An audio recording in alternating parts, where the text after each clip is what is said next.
Shalom. Shalom. Mari siapkan hati kita untuk beribadah pada Tuhan.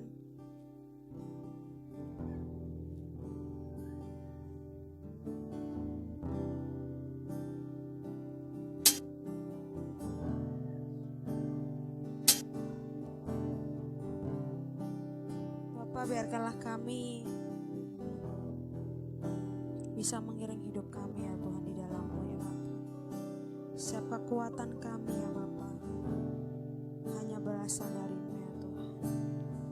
Saat ini kami memberikan yang terbaik untuk-Mu ya Bapa. Kami berikan ketenangan Tuhan untuk beribadah kepada-Mu saat ini ya Bapa. Kami percaya Engkau yang memenuhi tempat ini ya Tuhan. Mengalirlah Roh Kudus melawas setiap kami Tuhan. Saat ini kami mau membuka hati kami ya Tuhan. Biarkanlah Engkau benar-benar masuk dalam hidup kami.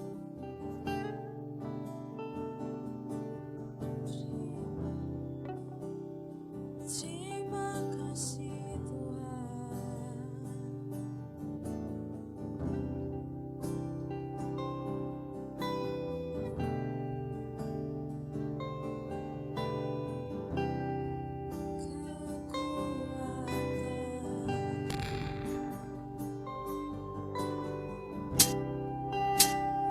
Kekuatan di jiwaku, ketenangan batinku,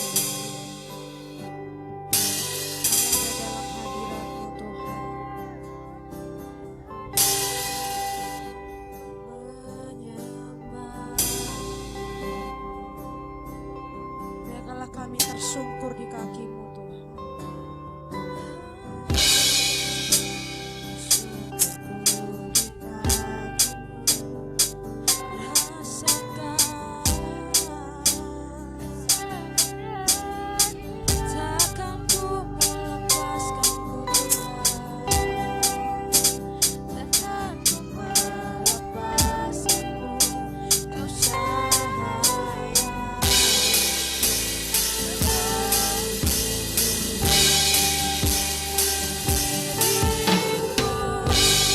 Seumur hidupku masuk dalam rencana-Mu Bapa.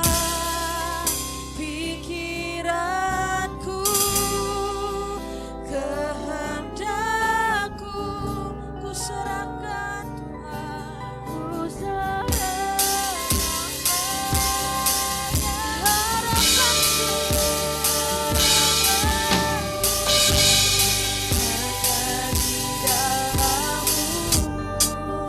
Bukan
Jesus, kami bersyukur Tuhan. Kami sembah, kami tinggikan nama-Mu. Terima kasih Tuhan, terima kasih Bapa bagimu, terima kasih Tuhan. Haleluya, haleluya,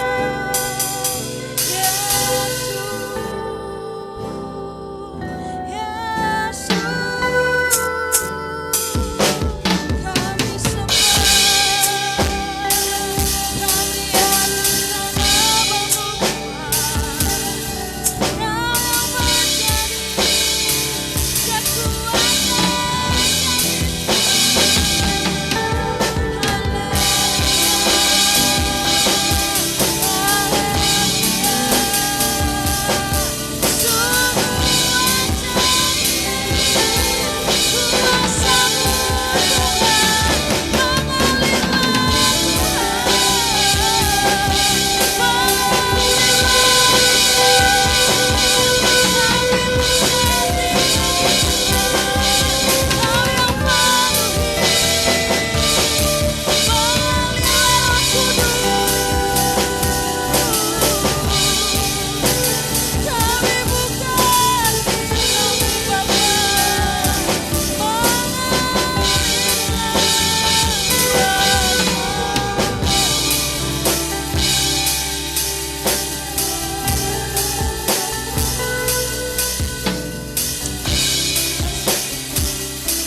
kami mengatakan dari hati kami Tuhan, kami ingin lebih lagi mengiring-Mu dalam hidup kami Tuhan. Kami percaya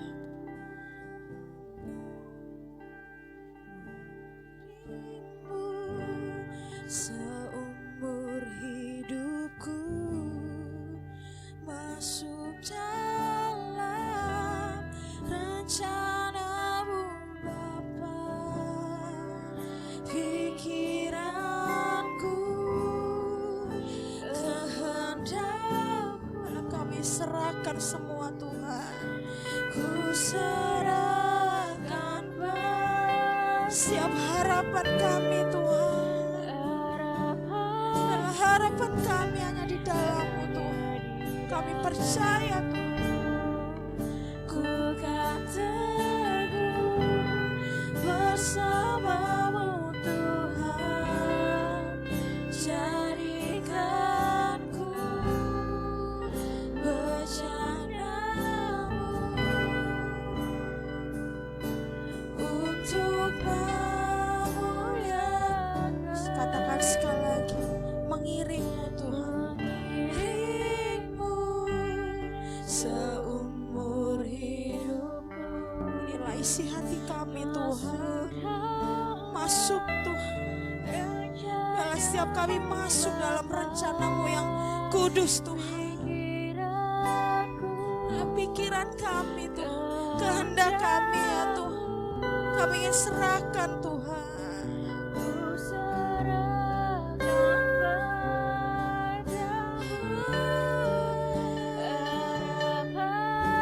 Harapanku,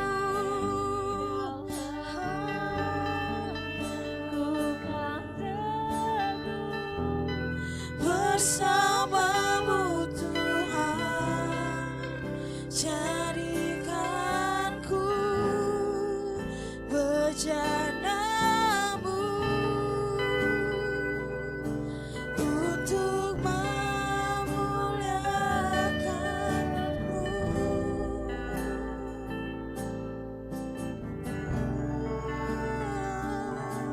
Untuk memuliakan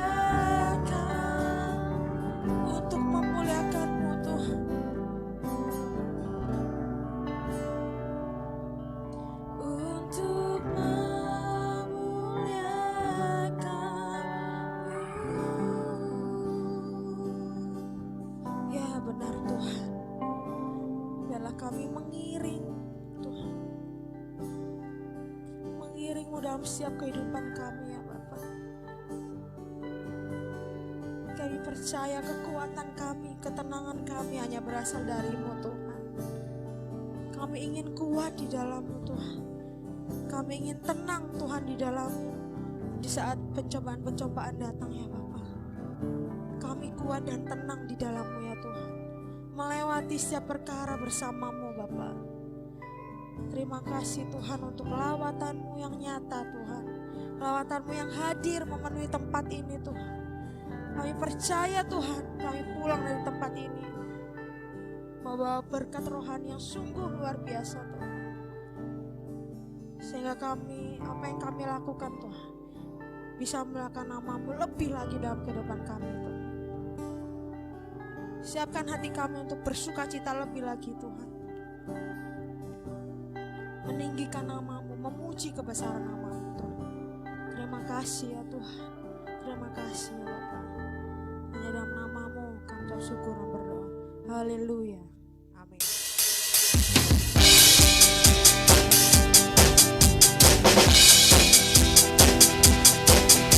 Sungguh nama-Mu besar ya Tuhan. Tak terbayang kebesaran.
setiap hati kami, mata kami, telinga kami Tuhan, untuk mendengarkan firman-Mu Tuhan.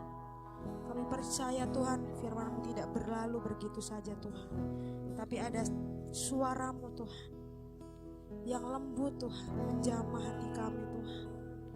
Biarlah firman-Mu merema dalam kehidupan kami Tuhan.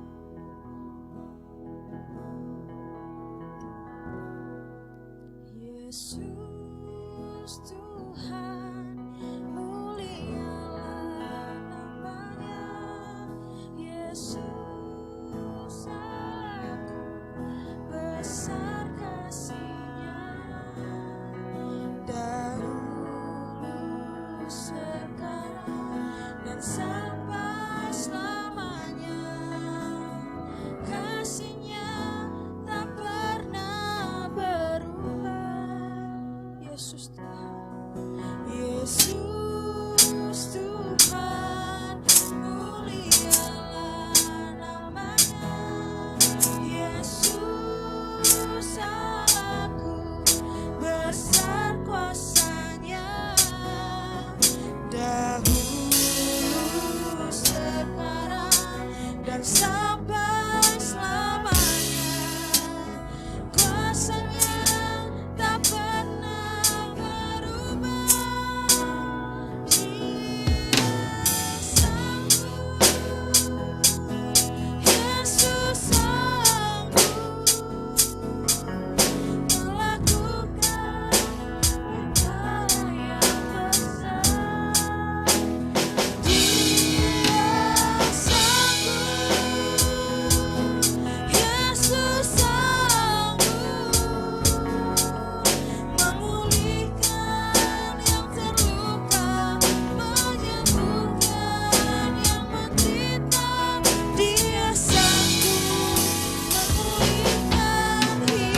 pusat di dalam kehidupan kami.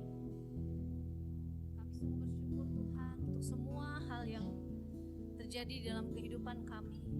Ada kalanya kami terjatuh, ada kalanya mungkin kami putus asa, ada kalanya kami menjalani kehidupan tanpa suatu harapan. Dan mungkin bahkan saat ini kami sedang tidak bersemangat. Tetapi ketika kami datang kepadamu, kami menyadari bahwa ketika kami tersungkur, mengakui diri kami, mengakui keberadaan kami di hadapan-Mu, itulah letak kekuatan kami. Terima kasih untuk kasih Tuhan yang tidak pernah berubah di dalam kehidupan kami. Sebentar kami akan bersama-sama merenungkan firman-Mu. Mari ya Allah, kiranya firman-Mu lah yang akan meneguhkan hati kami, yang akan membukakan pikiran kami, yang akan membuat kami semakin tercengang akan kasih-Mu, yang akan membuat kami semakin kagum akan pribadi-Mu di dalam hidup kami ya Tuhan. Sepenuhnya waktu ini kami serahkan ke dalam tangan-Mu ya Allah. Di dalam nama Tuhan Yesus kami berdoa dan mengucap syukur. Amin. Menjadi pusat di dalam kehidupan kami. Kami sungguh bersyukur Tuhan untuk semua hal yang terjadi di dalam kehidupan kami. Ada kalanya kami terjatuh, ada kalanya mungkin kami putus asa, ada kalanya kami menjalani kehidupan tanpa suatu harapan. Dan mungkin bahkan saat ini kami sedang tidak bersemangat. Tetapi ketika kami datang kepadamu, kami menyadari bahwa ketika kami tersungkur, mengakui diri kami, mengakui keberadaan kami di hadapan-Mu, itulah letak kekuatan kami. Terima kasih untuk kasih Tuhan yang tidak pernah berubah di dalam kehidupan kami. Sebentar kami akan bersama-sama merenungkan firman-Mu. Mari ya Allah, kiranya firman-Mu lah yang akan meneguhkan hati kami, yang akan membukakan pikiran kami, yang akan membuat kami semakin tercengang akan kasih-Mu, yang akan membuat kami semakin kagum akan pribadi-Mu di dalam hidup kami ya Tuhan. Sepenuhnya waktu ini kami serahkan ke dalam tangan-Mu ya Allah. Di dalam nama Tuhan Yesus kami berdoa dan mengucap syukur. Amin. Shalom Bapak Ibu, saudara-saudara semuanya. Ya, mari kita membuka bersama-sama Ibrani 6.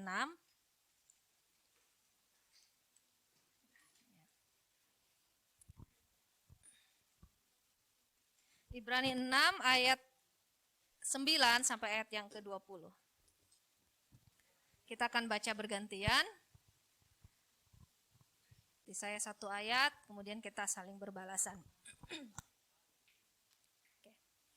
Ya, berpegang teguh pada pengharapan. Ini judul perikopnya, ayat yang ke-9.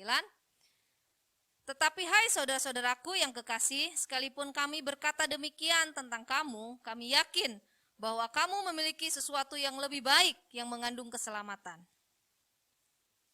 Ayat ke-10.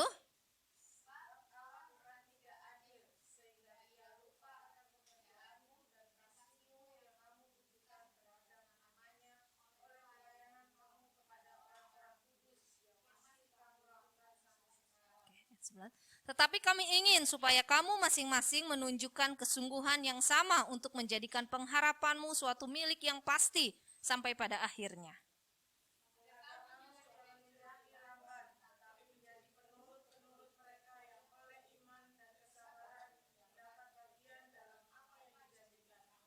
Sebab ketika Allah memberikan janjinya kepada Abraham, ia bersumpah demi dirinya sendiri, karena tidak ada orang yang lebih tinggi daripadanya.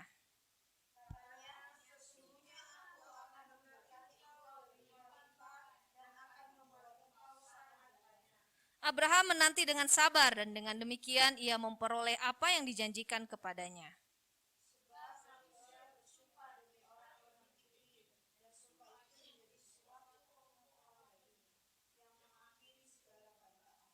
Karena itu untuk lebih meyakinkan mereka yang berhak menerima janji itu akan kepastian putusannya, Allah telah mengikat dirinya dengan sumpah.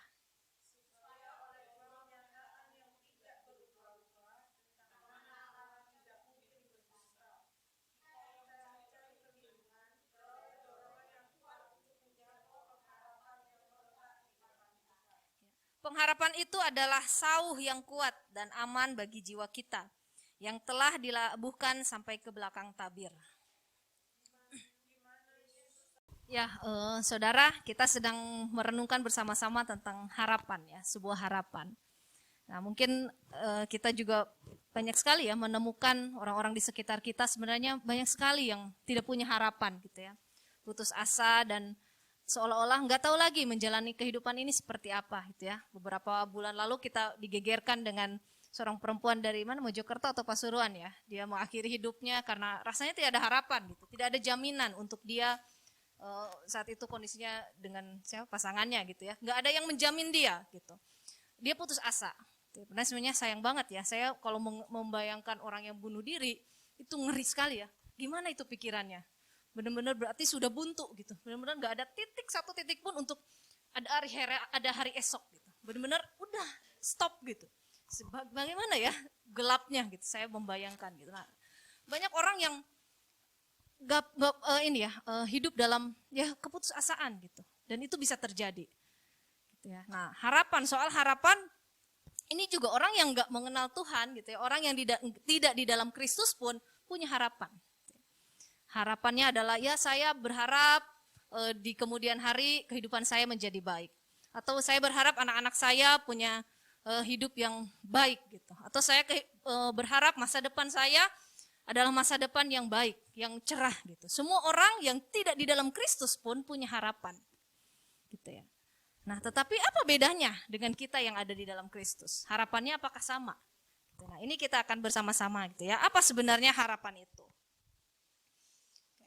Nah, ini secara umum ya, harapan itu adalah atau asa yang disebut ya. Nah, ini adalah bentuk dasar dari kepercayaan akan sesuatu yang diinginkan akan didapatkan atau suatu kejadian akan berbuah kebaikan di waktu yang akan datang.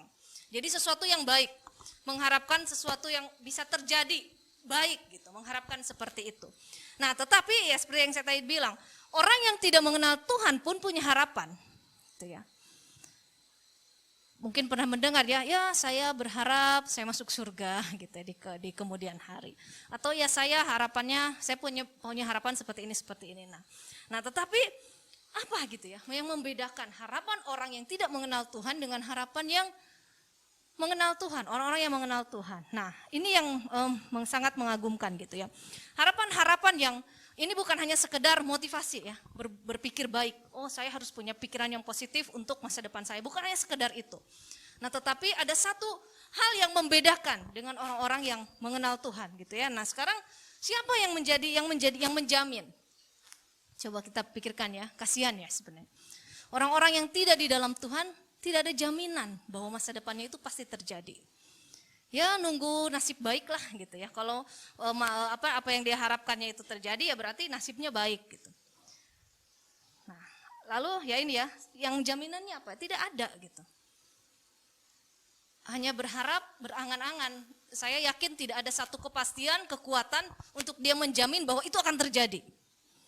Kalaupun memang dia merasa bahwa itu ada jaminan yang akan terjadi, berarti apa? Jaminannya siapa? Usaha diri sendiri. Ya saya bekerja keras pasti itu akan terjadi gitu. Itu jaminannya, diri sendiri. Ya saya akan tidak pernah menyerah, terus berjuang ke diri sendiri ya.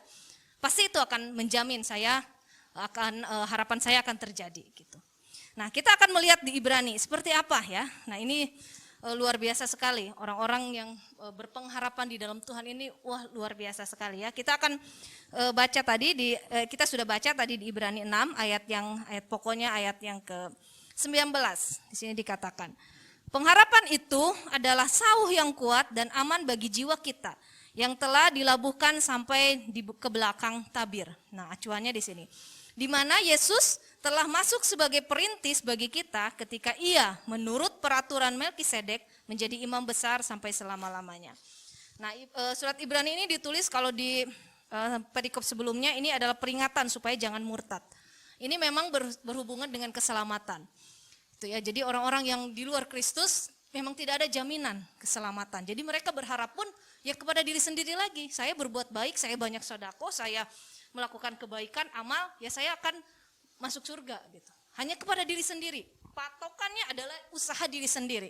Sehingga pengharapan di depannya pasti akan terjadi. Ini jaminannya. Tapi kan siapa yang berhasil gitu ya? Siapa yang bisa berjuang dengan kekuatan sendiri, bisa benar-benar mentok gitu ya, sampai pengharapan itu terjadi. Nah di sini pengharapan adalah ini ya, sauh gitu. Nah ini kita juga ya sebagai orang percaya gitu. Nah ini juga mungkin sering sekali kita mengucapkan pengharapan.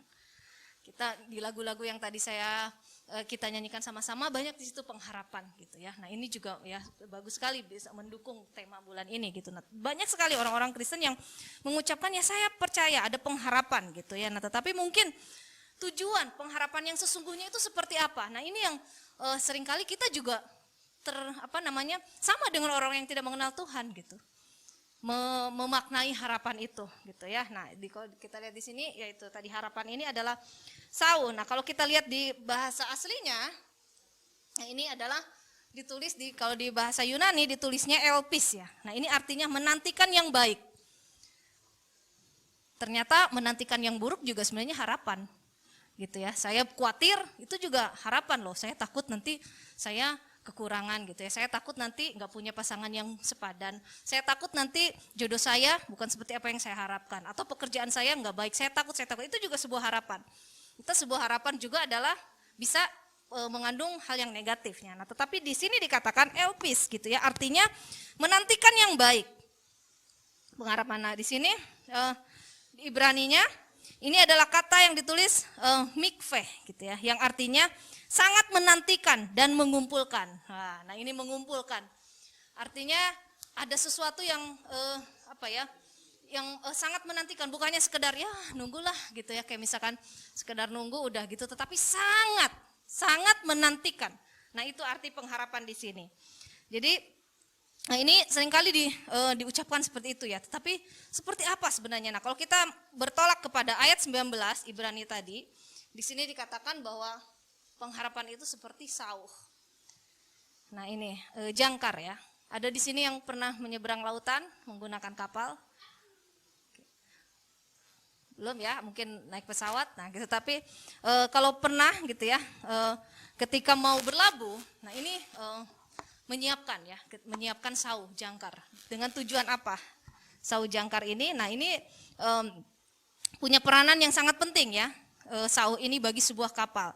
Setiap kapal pasti diperlengkapi dengan sauh. Nah ini minimal ada 4. Ada 4 buah sauh atau jangkar ya. Sauh mungkin kurang familiar gitu. Nah keempat jangkar ini dipasang di sisi kanan dan di kiri badan kapal. 2 buah terdapat di kiri dan kanan badan kapal ya. Nah bagian depan dan 2 buah lagi terdapat di kiri dan di kanan kapal. Nah ini fungsinya apa sauh ini? Nah ini berfungsi antara lain untuk dapat berlabuh dan merapat ke sebuah dermaga. Jadi kalau jangkarnya sudah pas ya dia sudah siap untuk mendarat gitu. Jadi kalau misalkan nggak pakai jangkar, nah ini kan ada gelombang gitu ya, bisa saja dia ke pantai dan tidak bisa stabil. Nah jangkar ini fungsinya supaya kapalnya stabil ketika dia berlabuh, ketika ada badai atau ombak, nah dia nggak terseret ke pantai. Jadi fungsinya seperti itu. Nah selain itu, jangkar juga berperan dalam menjaga keseimbangan supaya kapal tetap tenang dan tahan terhadap arus gelombang dan terhadap angin badai sehingga tidak terombang-ambing. Nah, kayak gini ya.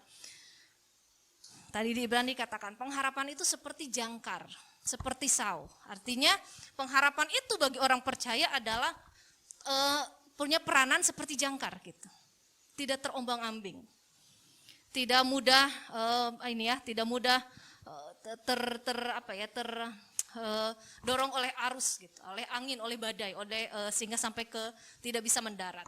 Nah seperti ini, jangkar. Pengharapan bagi orang Kristen ini seperti ini. Dan yang paling menarik di sini di Ibrani adalah ada jaminan bahwa itu pasti terjadi. Jaminannya apa? Ketika Tuhan berjanji kepada Abraham, nah ini ngeri loh ya teman-teman, Bapak Ibu, saudara-saudara.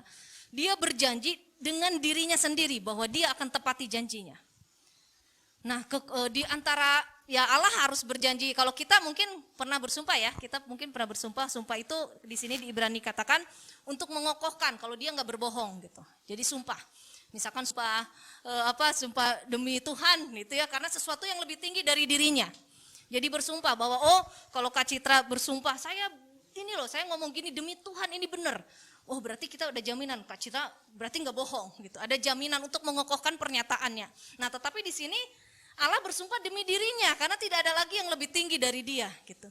Walaupun seperti itu kita sudah tahu bahwa kalau Allah janji sifat Allah sendiri dia nggak akan berbohong. Sebenarnya nggak harus bersumpah gitu untuk dirinya sendiri gitu ya. Tetapi untuk sungguh-sungguh meyakinkan Abraham bahwa janjinya akan digenapi, dia bersumpah atas dirinya sendiri bahwa itu akan terjadi. Nah ini yang jadi pengharapan kita. Pengharapan orang-orang Kristen ada jaminan, ada yang menjamin bahwa itu pasti terjadi. Allah yang bersumpah dengan dirinya sendiri gitu. Ya di ayat 20 dikatakan bahwa sudah ada yang melopori, ada yang merintis yaitu Yesus. Artinya ya keselamatan itu sudah dikerjakan Yesus sebelumnya. Sudah ada yang membukakan pintu. Sau ini tadi ya pengharapan kita itu benar-benar tembus sampai ke ini belakang tabir gitu ya. Kalau di zaman dulu kan orang hanya imam yang bisa masuk sampai ke dalam gitu ya, sampai ke bait Allah hanya imam. Nah, tetapi karena Yesus pengharapan kita benar-benar sampai ke belakang tabir. Artinya bahwa ya itu sudah terjamin gitu. Kita mengerjakan saat ini kita terima Yesus, kita beroleh keselamatan itu sudah pasti, itu sudah terjamin kita akan selamat. Gitu ya. Nah, tetapi sekarang pertanyaannya adalah kepada siapa kita harus berharap? Ya. Ya, kemarin saya waktu siapin ini saya tes pertama ke Gea. Saya tanya, "Ge, kita itu harus berharap ke siapa?" "Tuhan mah," gitu. Oke. Terus ke Clay yang lebih kecil gitu ya saya tanya juga. "Clay, kita kalau berharap harus ke siapa?" "Ke Tuhan mah," gitu. Oh, sama semua gitu ya. Terus saya tanya ke Vena juga. Tapi dia sambil berpikir gitu. Karena mungkin takut dijebak. Terus saya tanya, "Pen, sebenarnya kita kalau berharap harus ke siapa?" Gitu. "Tuhan," katanya gitu. Oke, terus nah, semua orang tahu ya. Bahkan Gea Clay juga tahu bahwa berharap itu harus kepada Tuhan gitu ya. Nah, tetapi seringkali ini ya. Nah, ini kita akan baca dulu di Roma 15 ayat 13. "Semoga Allah sumber pengharapan memenuhi kamu dengan segala sukacita dan damai sejahtera dalam iman kamu, supaya oleh kekuatan Roh Kudus kamu berlimpah-limpah dalam pengharapan." Jadi Allah lah sumber pengharapan. Jadi kita berharap ya kepada Tuhan gitu ya. Kita semua pasti tahu ini di luar nalar kita ya, pasti udah melekat banget kalau kita berharap ya kita berharap pada Tuhan gitu, seperti itu. Nah, tetapi pernahkah kita bertanya-tanya gitu ya, kenapa Tuhan seolah menolong kita itu di batas akhir? Sering gitu enggak? Kayak misalkan kita udah mentok, oh di situ pertolongan Tuhan datang. Nah, seringkali kita seperti itu ya. Padahal sebenarnya tahu kita berharap kepada Tuhan, tetapi seolah-olah kita temui pengharap atau pertolongan Tuhan itu di akhir, ketika kita sudah babak belur. Ketika kita udah nggak ada lagi jalan. Ya artinya apa? Kita mengandalkan kekuatan kita. Kalau kita sudah ngerasa saya udah nggak bisa nih, udah kita berharap kepada Tuhan. Nah, seringkali gini ya. Kenapa kita tidak mengharapkan Tuhan di awal saja gitu, sehingga ya pertolongan Tuhan pun di awal terjadi. Gitu. Nah, tetapi ya kita manusia gitu ya, dengan bergejolak kehendak bebas, terus rasa tidak sabar untuk menantikan Tuhan itu, rasanya lelah gitu ya, menantikan Tuhan, karena ya itu akhirnya ya kita berbagai cara. Apa yang bisa saya lakukan dengan kekuatan saya? Seperti itu. Nah, seandainya tadi ya kalau kita di awal masalah kita berharapnya langsung kepada Tuhan, ya di awal itu kita akan melihat pertolongannya Tuhan gitu ya. Nah, sekarang kita akan saya berharap kepada Tuhan. Nah, tetapi kenapa gitu ya? Yang kita harapkan itu tidak terjadi. Kita baca di 1 Timotius 1 ayat 1. "Dari Paulus, Rasul Kristus Yesus, menurut perintah Allah, Juru Selamat kita, dan Kristus Yesus, dasar pengharapan kita." Nah, ada satu buku ya di November 2006 ya, dia penulisnya. Ini saya juga salah satu korban dari buku ini. Gitu. Saya beli buku ini waktu itu tahun 2007 saya baca buku ini. Nah, di tahun 2007 itu saya sedang mengalami satu peristiwa yang saya harus kehilangan kuliah gitu, dan akhirnya saya harus pulang kampung. Itu kayak pindah ya, saya bawa barang semua ke asrama dan saya pulang ke kampung. Dan rumah saya itu kan benar-benar di kecamatan, benar-benar di pelosok, dan itu nggak ada orang Kristen di situ. Jadi cuma kami sekeluarga yang Kristen di satu kecamatan itu. Nah, kalau mau ke gereja itu harus naik angkot ya, itu harus ke kota dan tidak ada yang menjangkau sampai ke area situ. Jadi saya pulang, wah itu rasanya mati gitu ya. Saya rasa mati dan tidak bisa bertumbuh. Siapa? Saya nggak punya mentor di situ, terus orang tua juga kondisinya sakit-sakitan. Wah, situasi yang sangat putus asa kala itu. Nah, terus saya nonton di Metro ya, waktu itu lagi populerkan buku ini. Nah, di situ di Oprah Show-nya, mungkin ada yang Gesang, kayaknya angkatan Gesang tahu ya. Nggak tahu ya. Oprah Show. Nah, itu bukunya sedang bahas ini populer sekali karena ternyata banyak sekali orang di dalam buku ini ya, dia menceritakan bahwa diri sendiri ini berperan gitu. Diri sendiri ini berperan untuk mengubah keadaan. Nah, ini lebih dari sekedar ini ya, dari sekedar berpikir positif gitu. Nah, di buku ini dikatakan bahwa kekuatan untuk mengubah semua itu diri sendiri katanya gitu. Nah, itu waktu itu saya udah baca buku semua, buku-buku rohani semua gitu. Nah, tetapi inti di sini yang menariknya itu adalah dia mengutip ayat-ayat Alkitab gitu. Dia bilang mintalah, ketuklah, dan percayalah bahwa kamu sudah menerimanya. Itu ada ya di Alkitab ya. Jadi dia bilang kalau ingin sesuatu yang terjadi dalam hidupmu, minta, terus ketuk, maka pintu akan dibukakan, lalu percaya. Kayak misalkan saya minta handphone gitu ya. Percaya saya sedang memegang handphone yang saya minta. Jadi udah percaya, seolah-olah berimajinasi gitu. Berimajinasi saya sudah menerimanya. Nah, itu maka akan terjadi. Nah, tetapi banyak sekali testimoni yang menyatakan terjadi dalam hidupnya gitu. Saya tulis cek berapa juta dolar gitu, akhirnya terjadi, benar-benar datang. Kayak gitu. Nah, tetapi sayang ya, di sini tidak dikatakan tentang Yesus. Saya pikir apa ini buku kontekstual untuk menjangkau orang-orang yang tidak percaya Yesus gitu ya. Tetapi kalau karena saya ada di dalam Kristus waktu itu bacanya ya, saya mengaitkannya dengan Yesus gitu ya. Tetapi orang-orang yang membaca buku ini dan tidak ada dia tidak percaya Yesus ya, pasti akan jatuhnya pengandalan diri sendiri. Nah, seperti itu. Nah, terkadang kenapa yang kita harapkan itu tidak terjadi? Karena dasarnya apa gitu. Nah, dasarnya ya orang-orang percaya seperti yang saya tadi bilang. Oke, harapannya akan terjadi jika dia kerja keras. Gitu ya. Ya dia berusaha dengan sekuat tenaga. Andalannya apa? Diri sendiri, enggak ada jaminan.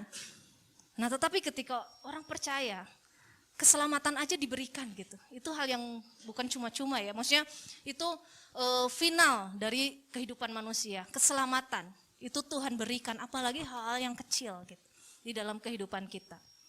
Ya keselamatan aja dia berikan bagi manusia, apalagi misalkan apa? Penghidupan yang cukup, apalagi itu gitu ya. Atau masa depan yang cerah, apalagi itu gitu. Keselamatan saja yang tidak bisa manusia cari, yang tidak bisa manusia usahakan, itu diberikan dengan cuma-cuma. Apalagi hal-hal yang lainnya di dalam kehidupan kita gitu ya. Nah, sekarang apa sebenarnya ciri-ciri orang yang berharap kepada Tuhan? Ini di 2 Korintus 3 ayat 12. Karena kami mempunyai pengharapan yang demikian, maka kami bertindak dengan penuh keberanian. Ya. Nah, keberanian di sini nih katakan. Ini di bahasa aslinya mengatakan penuh percaya diri, bertindak karena ada yang menjamin, ya tadi ya, dan bertindak secara terbuka. Artinya ya sebelum kita membahas orang-orang ciri-ciri orang yang berharap kepada Tuhan, kita mungkin bahas dulu sedikit ciri-ciri orang yang tidak berharap kepada Tuhan. Nah, itu di 1 Tesalonika 4 ayat 13 dikatakan, supaya kamu jangan berduka cita karena orang-orang lain yang tidak mempunyai pengharapan. Kata berduka cita di sini di dalam bahasa aslinya diartikan sedih mendalam, sedih yang mendalam. Jadi orang-orang yang tidak punya pengharapan sedih ya, sedih mendalam, terus berbeban berat, menyimpan amarah, murung, atau dengan kata lain tidak melakukan apa-apa, pasif dan pasrah. Nah, orang-orang di dalam Tuhan, oke, kita punya pengharapan di dalam Tuhan, bukan berarti ya udah leha-leha gitu ya. Karena tadi ya sudah, kalau kita berusaha keras berarti kan kita mengandalkan diri sendiri, bukan juga gitu ya. Tetapi orang yang berpengharapan dia dengan penuh keberanian. Karena apa? Dia bekerja dengan penuh keberanian. Seperti di di 2 Korintus tadi. Keberanian di sini percaya diri, bertindak karena ada yang menjamin. Nah, ini berbeda ya dengan hanya sekedar pasrah diam. Nah, contoh dari Paulus ya, saya berpikir kalau seandainya soal iman, dia beriman, hidup beriman, udahlah andalin Tuhan aja sepenuhnya gitu. Kenapa Paulus harus bekerja, membuat tenda? kalau soal iman, saya percaya iman Paulus lebih besar dari kita untuk mengandalkan Tuhan 100% gitu ya. Tetapi dia masih bekerja dengan membuat tenda. Nah, artinya adalah orang-orang yang berpengharapan bukan pasrah, bukan tidak berdaya, pasif, tetapi dengan penuh keberanian karena ada yang menjamin. Nah, ini berbeda. Ini akan mengubah pola pikir kita ketika kita bekerja. Ketika kita mengusahakan sesuatu di dalam hidup kita, ini akan mengubah cara pandang kita tentang kehidupan ini. Gitu. Nah, seringkali yang kita jatuhnya itu adalah kita tidak sabar menunggu Tuhan, gitu ya. Kita tidak sabar, rasanya pengen cepat, Tuhan apa? Tuhan jawabanmu apa? Gitu. Saya ini ya dilahirkan, saya latar belakang Muslim, terus saya dijangkaunya itu dari persekutuan sebenarnya yang dianggap sesat ya persekutuannya itu. Dia dikeluarkan, pendetanya itu dikeluarkan dari sinode resmi karena pengajarannya yang menyimpang. Gitu. Saya nggak ngerti waktu itu karena pertama yang menjangkau saya itu persekutuan ini. Nah, jadi ada satu ritual gitu di dalam persekutuan ini. Jadi ada satu orang wanita yang dipakai Tuhan katanya di situ, terus dia ditumpang tangan itu setiap Senin. Setiap Senin kita ada konseling, jadi di satu ruangan, nah dia ditumpang tangan terus dia rebah, terus dia tidur di kasur, terus nanti Roh Kudus masuk ke situ. Nah ini ngeri ya saya kok udah gini. Nah ini dia gitu, jadi di satu kamar. Nah setiap Senin dari jam 10 pagi sampai jam 5 sore itu ada jam konseling. Jadi orang datang ke situ untuk ngobrol langsung dengan Roh Kudus lewat si ibu ini. Nah setiap Senin, nah itu sebenarnya hal yang menarik ya, banyak sekali pengikutnya di persekutuan itu, termasuk saya juga, karena ya saya dijangkaunya dari persekutuan ini. Tapi yang menarik lewat persekutuan ini justru saya mengenal Tuhan gitu ya, Tuhan bisa pakai apa saja. Nah tetapi di situ saya menangkap adalah ya orang lebih suka langsung ya gitu, daripada kita menantikan Tuhan. Saya juga waktu itu tanya Roh Kudus, jadi panggilnya Roh Kudus ke ibu ini. Roh Kudus, ini saya mau sekolah, waktu itu saya masih SMA, saya mau lanjut kuliah nih, mau ambil gini-gini, gimana menurut Roh Kudus gitu. Jadi langsung nanti si ibu yang tidur ini ngejawab, dia bilang, oh ya Ibu Erna nanti ya ke situ bisa, tapi hati-hati, sama aja dengan kita konsultasi ke Pak Erik gitu, nanti akan dikasih nasihat gitu. Nah tapi itu wah beludak banget, banyak sekali yang datang. Jadi setiap Senin itu hari yang hari konseling gitu. Jadi orang bertanya. Nah, tetapi di situ dikaitkannya adalah kalau saya nggak dapat berkat, kalau saya nggak diberkati itu karena saya berbuat dosa. Jadi kalau saya ke situ Roh Kudus, saya sering ya. Jadi setiap Senin itu saya nggak pernah terlepas itu karena saya nggak ngerti. Karena pertama saya bertobat itu di persekutuan itu. Jadi bilang Roh Kudus, ini saya kok ini ya, oh nilai saya kok jelek ya, gini. Terus Ibu Erna marah ya kemarin, gitu. Terus Ibu Erna ini ya nggak baca Al-Firman ya, gini gitu. Terus oh iya ya. Nah, tetapi saya waktu siapin ini ingat itu. Iya ya, terkadang kita lebih senang langsung ya untuk menanti Tuhan itu. Ya kalau ada perantara lah gitu. Apa bedanya dengan ke paranormal gitu. Saya waktu kecil sering diajak mama saya pergi ke paranormal. Jadi makanya waktu persekutuan gitu, oh sama ya gitu. Jadi waktu ke situ jadi bisa langsung. Kayak misalkan saya tanya, oh iya dikasih ayat gitu ya. Ada yang dikasih ayat. Iya tapi ini langsung Bu. Jadi dia nanti rebah, hilang sadaran. Terus Roh Kudus masuk ke situ. Nah jadi ini godaan ya bagi kita. Saya juga mungkin atau kalau nggak kayak gitu kita Tuhan minta tanda gitu ya. Kalau ini rencana Tuhan ya saya minta tandanya kayak gini gitu. Karena pengen cepat, pengen instan gitu ya. Nah ini semua godaan bagi kita manusia semua gitu. Nah tetapi dalam pengharapan itu ya menanti dengan sangat tadi dibilang. Menanti dengan sangat menantikan, bukan ya sekedar ya nunggulah, kalau datang syukur, enggak datang ya enggak apa-apa, tetapi dengan sangat menanti. Nah tetapi ajaibnya penantian orang percaya itu tidak sia-sia, karena ya itu tadi ada jaminan, ada yang menjamin bahwa itu pasti terjadi. Nah tetapi patokannya adalah bukan pada apa yang kita mau gitu ya, kembali lagi patokannya adalah janji Tuhan. Kita punya pengharapan ya karena ada janji Tuhan. Janji Tuhan oke, Abed akan hidup berkelimpahan. Tapi ya udahlah saya ngerampok aja gitu. Supaya cepat gitu ya contohnya misalkan. Atau akan diberkati untuk menjadi berkat bagi bangsa-bangsa. Wah apa ya, saya harus masuk ke politik. Dan di situ dengan cara curang saya pokoknya harus ke situ. Oke, janjinya benar bahwa akan bisa melalui kita bangsa-bangsa diberkati, atau Tuhan menjanjikan berkelimpahan bagi orang-orang yang percaya. Tetapi caranya apa? Ya, kita di dunia ini ya bekerja itu sebenarnya tertulis gitu ya di dalam Alkitab, atau berusaha itu tertulis dalam Alkitab bahwa itu adalah salah satu buah dari dosa gitu ya. Ketika Adam jatuh dan Hawa jatuh dalam dosa, ya kamu akan berusaha kerja keras untuk menghasilkan ladang gitu. Ya mungkin dulu kalau Adam dan Hawa tidak jatuh dalam dosa, ya kita tinggal menikmati aja segala kelimpahan ini, tidak perlu bekerja mungkin, atau tidak perlu ngapain, yang berusaha dengan sekuat tenaga untuk mengusahakan ladang gitu. Nah, tetapi apa ya, kita pengharapan itu adalah kepada janjinya gitu ya. Nah, melihat orang yang berpengharapan bukanlah orang yang pasif gitu ya, murung terus atau tidak berdaya ya, melainkan orang yang percaya diri, bekerja dan berjuang gitu ya. Banyak orang yang salah kaprah mengira kalau ya itu, kalau kita mengharapkan sesuatu ya artinya ya diam aja gitu. Enggak seperti itu ya. Tetapi tetap mengerjakan keselamatan. Oke, keselamatan sudah dijamin bagi kita. Nah, tinggal kita berjalan di dalam jalannya Tuhan. Ya Tuhan menjamin, Tuhan akan menyertai. Oke, itu jaminan, itu janji Tuhan. Kita percaya itu. Tuhan yang jamin. Kalau ke Abraham dia bersumpah dengan dirinya sendiri. Dan itu juga berlaku untuk kita. Tuhan berjanji menyertai kita sampai akhir zaman. Dengan janjinya sendiri gitu. Gak mungkin Tuhan berbohong ya. Itu dengan kalau dia berbohong berarti dia akan mengusik dari kodratnya dia gitu. Tapi dia janji Tuhan ya dan amin gitu. Nah, artinya adalah ya mari kita berpengharapan. Pengharapan kita ada jaminannya gitu ya.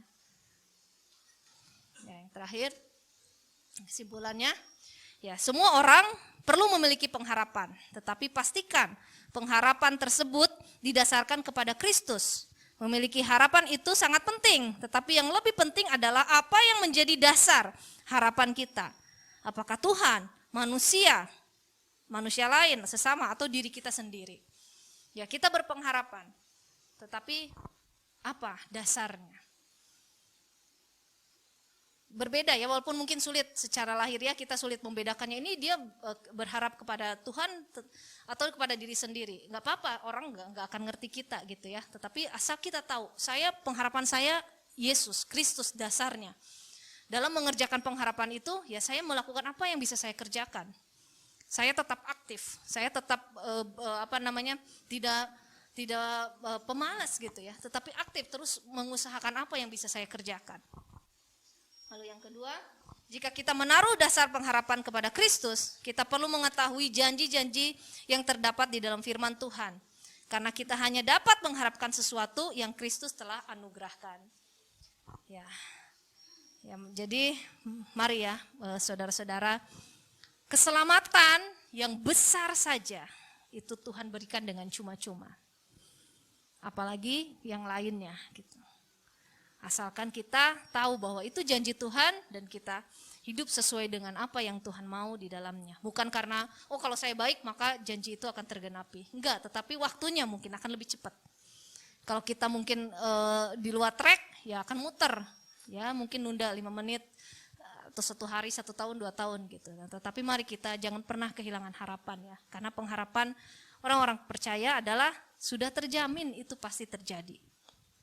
Mari kita berdoa. Ya Bapak, terima kasih. Sungguh kami kagum kepada pribadi-Mu. Engkau memberikan janji kepada Abraham dengan bersumpah kepada diri-Mu sendiri. Tanpa melakukan itu pun kami tahu bahwa Engkau pasti akan melakukannya. Tetapi untuk meneguhkan Abraham, Engkau harus berjanji demi diri-Mu sendiri. Bapak, kami juga percaya bahwa janji-janji Tuhan di dalam kehidupan kami itu pasti terjadi. Nah, biarlah kami pun menjalani kehidupan ini dengan pengharapan yang sudah ada jaminan bahwa itu pasti terjadi. Harapan yang berbeda dengan orang-orang yang tidak mengenal Engkau. Harapan yang bukan hanya sekedar berpikir positif, bukan hanya sekedar mengharapkan sesuatu yang semoga terjadi, tetapi harapan yang menantikan sesuatu yang pasti akan terjadi di dalam hidup kami. Ketika kami menjalani ini sesuai dengan penantian akan kedatangan Engkau, kami pun tetap mengerjakan apa yang bisa kami kerjakan di dalam mengiring-Mu Tuhan. Dan kiranya Tuhan yang menolong kami supaya jalan-jalan kami senantiasa sesuai dengan rencana-Mu. Segala pengharapan kami taruhkan di dalam rencana Tuhan, di dalam kehendak Tuhan. Kami hanya anak-Mu, kami hanya hamba-Mu, Tuhan yang berdaulat atas kehidupan kami. Kiranya itulah yang terjadi dan kami berdoa, hamba berdoa untuk setiap jemaat-Mu di tempat ini, teman-teman kami yang mungkin saat ini putus asa, tidak ada harapan, tidak melihat satu titik terang di dalam kehidupan kami. Tuhan, biarlah kami mengubah cara pandang kami. Kami bersyukur karena keselamatan jiwa kami yang besar itu Tuhan berikan dengan cuma-cuma, apalagi hal yang lainnya. Tapi seringkali mungkin kami tidak sabar menantinya. Seringkali kami tidak mau berproses. Seringkali kami tidak mau mengikuti cara-cara Tuhan yang menurut kami lamban. Tetapi biarlah Tuhan, pikiran kami, hati kami selalu cocok dengan waktu Tuhan, dengan cara Tuhan dalam hidup kami. Terima kasih ya Bapak, kami serahkan seluruh kehidupan kami, pribadi ke dalam tangan-Mu. Dalam nama Tuhan Yesus kami berdoa dan mengucap syukur. Amin.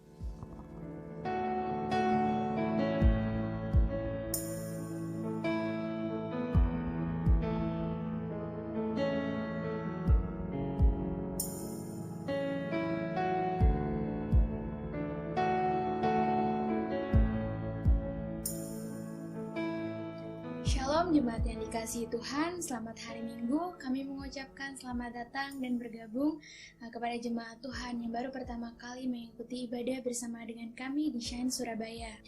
Kita akan mendengarkan warta sepekan, berhubung masih harus mengikuti protokol kesehatan sehingga beberapa kegiatan harus kita batasi. Untuk yang pertama, persekutuan doa tetap akan dilakukan pada hari Sabtu pukul 7 malam di Shine Center. Kemudian untuk minggu depan, kami tetap mengundang jemaat Tuhan untuk beribadah bersama dengan kami. Jika jemaat Tuhan ingin beribadah secara tatap muka, dapat mengikuti ibadah yang pertama di Shine Center pada pukul 10 pagi. Tapi jika jemaat Tuhan memiliki halangan atau tidak dapat beribadah tatap muka, kami tetap mengundang jemaat untuk beribadah secara online pada hari Minggu pukul 17 waktu Indonesia Barat melalui kanal YouTube Shine Surabaya. Lalu untuk persembahan, jemaat dapat mentransfer ke rekening gereja yang tertera di layar. Mari tetap optimis dan selalu mengikuti protokol kesehatan dengan menjaga jarak, menggunakan masker, dan secara rutin mencuci tangan dengan baik. Mari kita terus bertumbuh dalam kasih Tuhan dan menjadi gereja yang mencintai Tuhan dan mengasihi sesama.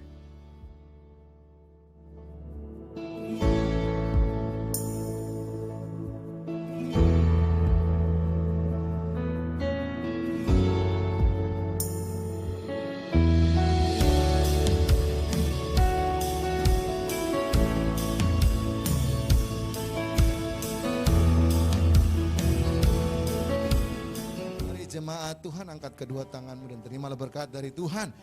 Tuhan memberkati engkau dan melindungi engkau. Tuhan menyinari engkau dengan wajah-Nya dan memberi engkau kasih karunia. Tuhan menghadapkan wajah-Nya dan memberikan engkau damai sejahtera. Dan ketahuilah bahwa berkat dari Allah Bapa, kasih karunia dalam Kristus Yesus, dan persekutuan yang intim, yang indah bersama-sama dengan Roh Kudus akan menyertai kita semua sampai kedatangan Tuhan kedua kali. Kami klaim berkat ini hanya dalam nama Bapa, Putra, dan Roh Kudus, di dalam nama Tuhan Yesus. Dan kami akan menutup ibadah kami pada hari ini Tuhan dengan doa yang telah Tuhan ajarkan kepada kami. Bapa kami yang di surga, dikuduskanlah nama-Mu, datanglah kerajaan-Mu, jadilah kehendak-Mu di bumi seperti di surga. Berikanlah kami pada hari ini makanan kami yang secukupnya, dan ampunilah kami akan kesalahan kami seperti kami juga mengampuni orang yang bersalah kepada kami. Dan janganlah bawa kami ke dalam pencobaan, tetapi lepaskanlah kami daripada yang jahat. Karena Engkaulah yang punya kuasa, kerajaan, kemuliaan sampai selama-lamanya. Amin. Oke, silakan duduk kembali. Saya berikan waktu bagi kita semua untuk mengambil waktu teduh di hadapan Tuhan. Selamat hari Minggu, Tuhan Yesus memberkati.